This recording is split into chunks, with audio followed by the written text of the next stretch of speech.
To mitigate the climate crisis, I see a number of different options. But when I look at things as a businessman, I think, how can we do this without costing the taxpayer money? I don't want to pay money, I don't want to pay tax, I want to pay extra money for this problem, but I want it solved, it has to be solved. So how can we do this? Okay, I can see many ways. For example, I was in California a little while ago, 20 years ago actually, and they had a program. You got free solar panels on your house. Free, didn't cost you anything. And here's how it works. They come to your house, they see what you're able to put on for solar panels, they install the panels, you don't give them any money. What they do is they take your bill, that's for the last 2 years, they do an average. So if your bill is $400, what they do is take now, you've had solar panels for a month, your bill is now $100, so that's $300 you have to give to them. So your cost of your bill never goes up. Over a 10-year period, you'll pay back the cost of those solar panels to that company, plus interest. Over the next 10 to 15 years, the lifespan of the solar panels, you get free energy. Okay, if the government would step up with this program, no cost to the taxpayer, huge benefit and free energy to us, and there's one way of reducing carbon. Okay, I can give you more examples on my website, www.bobobrien.ca.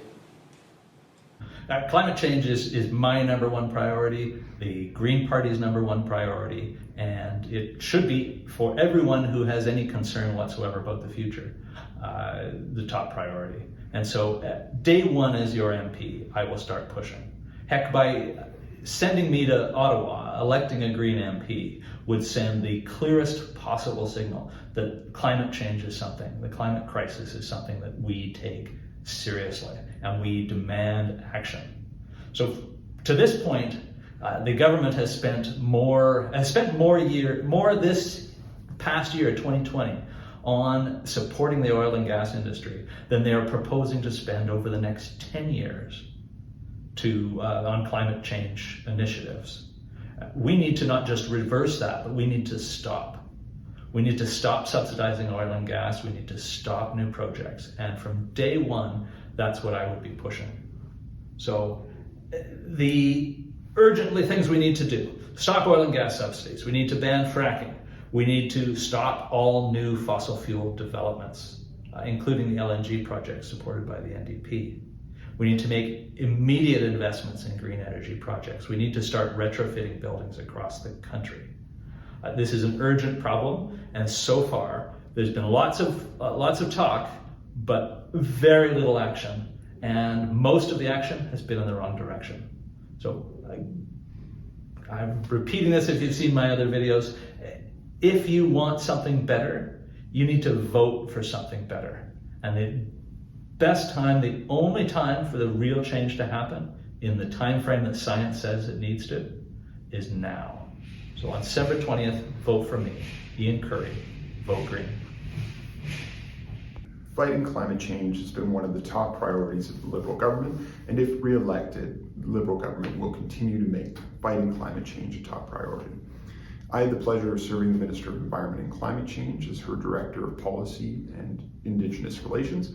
During that time, we implemented a price on carbon, we signed the Paris Agreement, we released Canada's first ever National Climate Action Plan, and we continued to implement measures such as clean fuel standards, taking measures to address methane reduction. And also within our platform, we've made significant commitments to enhancing our fight against climate change, putting in place new supports to allow businesses and buildings to implement charging stations, supporting individuals who want to purchase electric vehicles to keep their own emissions low, and also helping those industries that rely on energy to conduct their business to transition to cleaner forms of business activity. Conservatives have a plan for climate change because climate change is upon us and climate change is real, and we've seen the effects of climate change in the recent wildfires and the weather that has plagued the Kamloops-Thompson-Cariboo riding for the past year or two. Our plan as Conservatives is to hit the Paris 2030 targets, but to do so in a responsible way that keeps our economy going and is not on the backs of workers. A key pillar of the Conservative platform is the personal carbon savings account. That means that whatever money you spend in a carbon levy goes right back to you as a consumer. So if you pay $10 in a carbon levy, that will go back to you, and you can use that $10 accumulated over time for green initiatives, like your first electric car or a bicycle to help you to get to campus. Third, we want 30% of all vehicles by 2030 to be zero emissions, and we would mandate that. So these are some of the ways that we can have small changes to make a big impact on climate change.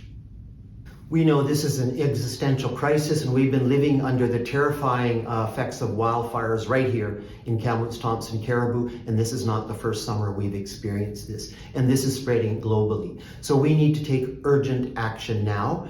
Jagmeet Singh and I are committed to reducing greenhouse gas emissions by 50% this decade by 2030. And we will end subsidies to big oil, which are in the billions of dollars by the Liberals and Conservatives. We know this, there's no choice around this. If we are to leave a viable environment and a future for your generation and subsequent generations, we must do this, and we must do it on a war-like footing. So I'm committed to doing this, and there are tremendous opportunities in addressing climate change economically and in the concept of justice, because we know that climate change and extreme wealth inequality are intimately interconnected. The people that suffer the most are amongst the poorest, here in Canada and elsewhere, and Indigenous peoples. And we are committed to also respecting the sovereignty and the values of Indigenous peoples and helping them lead us and be an intimate and active partner in addressing climate change. So this is about justice and a just transition. And when I say extreme inequality, we know that we have to make life more affordable, and we have to have a just society where no one's left behind. We know that the robber barons, the billionaires, have made off with billions during the pandemic, while Canadian families struggle to make ends meet, and students have been acutely affected. I have a son and daughter who are now still in post-secondary education, and I know their fears and I know their hopes, and that's also why I'm in this race, for them and for you.